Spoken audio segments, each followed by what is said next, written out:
é fera. Na TV é tudo bonito, né? Mas a vida, para quem quer seguir a música, não era tão fácil. É linda, porém tem seus espinhos. Eu teria que provar que eu aguentaria o tranco, né? Nessa época, o programa do Chacrinha era em São Paulo. Fui de ônibus, não tinha condições de ir de avião. E aí eu cheguei muito assustada, nervosa, um frio do caramba, que eu fui com a roupa que eu tinha mesmo, levei um agasalho, só um chalezinho fininho que a minha vizinha emprestou. O russo que trabalhava com Chacrinha, ele falou, você está batendo muito queixo de frio. Não só a temperatura ambiente, mas o ar-condicionado do estúdio, eu bati o queixo, frio, nervosismo. Aí ele, pela primeira vez eu tomei uma dose de conhaque, ele me deu mais meio copo de conhaque, falou, joga isso logo aí, para você ter condições de cantar alguma coisa. Né? E aí eu joguei, queimou tudo, que eu nunca tinha tomado conhaque, e fui lá, e fiz minha parte. Nem olhei para a cara do júri, porque eu tinha medo da Aracide Almeida.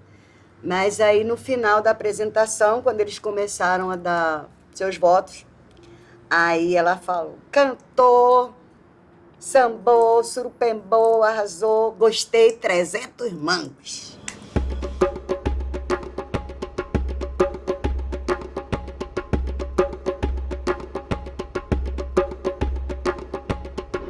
Tinha um terreiro de candomblé perto da casa da minha mãe e toda vez que eu ouvia um batuque, eu corria, eu fugia de casa e ficava olhando pela fresta da janela, porque naquela época tinha muita discriminação, assim como hoje, mas naquela época era bem mais forte, de candomblé ser uma coisa ruim, não é? O culto ao orixá ser uma coisa ruim, e minha mãe proibia. Então eu dava minhas escapadas, mas o som dos tambores, o som dos atabaques já mexiam comigo. Por volta dos 9, 10 anos, a minha mãe tinha um amigo, e aí ela pediu uns discos, LPs na época, né, vinil emprestado para ele emprestou um monte de vinil para ela. E tinha Nelson Gonçalves, Angela Maria, Lisete, dentre eles veio um disco da Clara Nunes, um disco que foi lançado em 1971. A capa era preta e branca. Eu me encontrei naquelas músicas.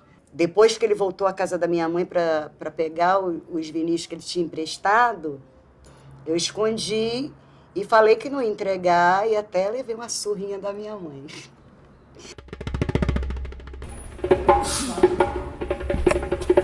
Eu vi uma notícia que a Clara estaria num hotel Vila Rica, em Boa Viagem, e iria se apresentar. Eu fui de uniforme até Boa Viagem, não tinha noção onde ficava esse hotel.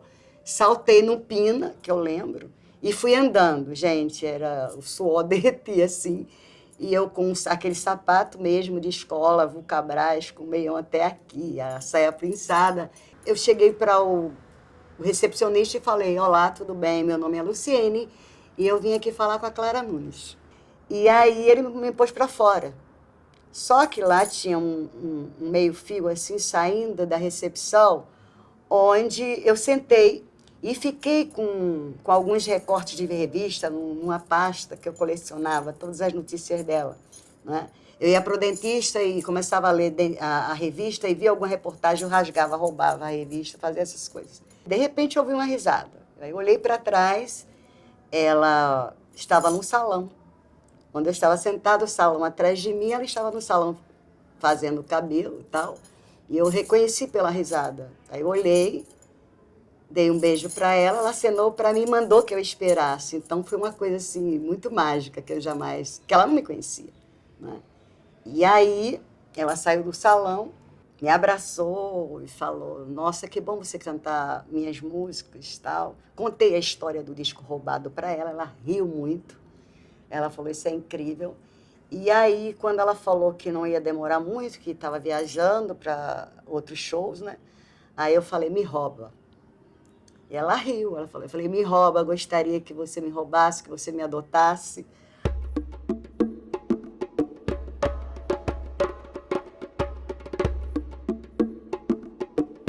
Quando eu tinha o quê? 14 anos por aí, 13 para 14 anos, eu resolvi ir para o Rio de Janeiro, pedi para minha mãe, como presente de aniversário, uma passagem para o Rio. Então eu fui no ônibus da Itapemirim.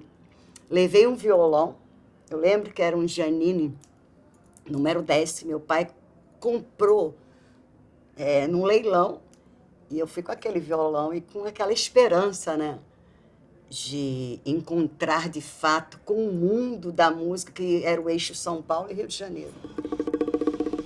A Clara me apresentou ao João Nogueira, que foi uma pessoa maravilhosa, o Roberto Ribeiro também, grande pessoa assim, que me deu muitos conselhos. Enfim, a Elza Soares, que eu tive o prazer de cantar com ela, o Jair Rodrigues, enfim.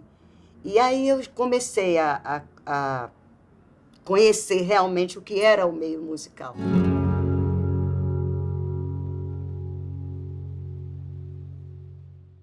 Teve uma época que eu tive que morar em Niterói, em São Gonçalo. Então, eu largava às 3 da manhã, pegava, ia um ônibus para Praça 15, a barca para Niterói, de Niterói, outro ônibus para São Gonçalo. Então, eu chegava em casa de manhã, pela manhã, e 11 horas da manhã eu tinha que estar de volta para trabalhar. E teve um dia que eu não aguentei, juntei as mesas, eu lembro como se fosse hoje, mas conto isso com muito orgulho, essas mesas de ferro, as toalhas molhadas de cerveja, e eu não tinha, estava um maior temporal no Rio, eu não tinha como voltar para casa. E aí eu deitei, juntei na mesa, deitei e dormi ali. E me cobri com aquelas toalhas mesmo, que era o que eu tinha.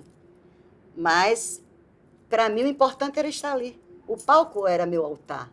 Ojoi bi orixá reô, yanhakan forixá xirê. Ojoi bi orixá reô, yanhakan forixá xirê. Percorri todo o meu caminho musical. Trouxe também a questão afro através das músicas que eu ouvia, não é? Que a Bethânia trazia no repertório dela, a própria Clara Nunes e tantos outros artistas. Tanto no lado da Umbanda, quando eu comecei, como no Candomblé, por eu dominar essa parte dos cânticos, para mim é muito natural e é o que eu mais faço, é louvar. Sim, quando é necessário louvar os caboclos da Umbanda, os mestres e as mestras da Jurema. Oromima, oromima, ó, oromima, ó. Eu acredito que todo mundo aqui na Terra vem com a missão, não é?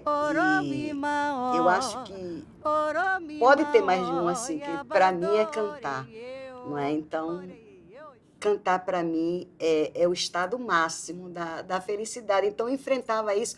Temporais no Rio de Janeiro, com chuva de granizo às 3 horas da manhã, sem uma sombrinha. Mas aquilo ali eu estava feliz, que eu tinha acabado de cantar.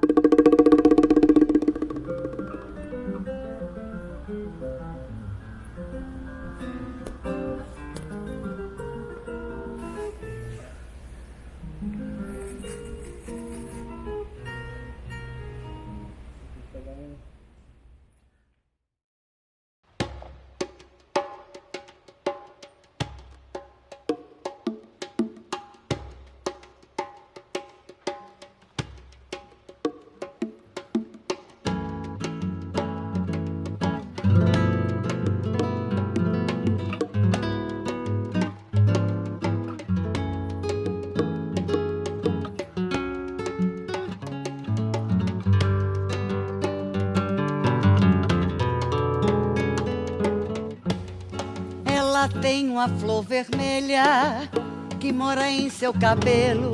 Quando passa exala o cheiro de um exótico jardim. Ela dança na areia em minguante ou lua cheia. Vestida em pele morena, ela inspira o luar. Quando ouço os foguetes cruzando o 13 de maio, com seus rastros de fumaça, onde moram as saudades, pego-me assim pensando em que planeta perdido, em que estrela distante estará a felicidade.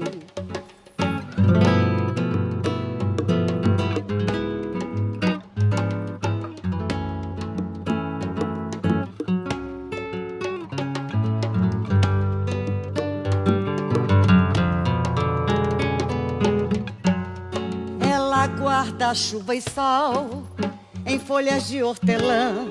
No carnaval ela atrai uma multidão pagã. Dentro dela uma cidade onde a festa não tem fim, intensa, violenta e rara, como o sonho do marfim. Quando ouço os foguetes cruzando o 13 de maio com seus rastros de fumaça, onde moram as saudades, pego-me assim pensando em que planeta perdido, em que estrela distante estará a felicidade. Quando ouço os foguetes cruzando o 13 de maio com seus rastros de fumaça, onde moram as saudades, pego-me assim pensando em que planeta perdido, em que estrela distante estará a felicidade.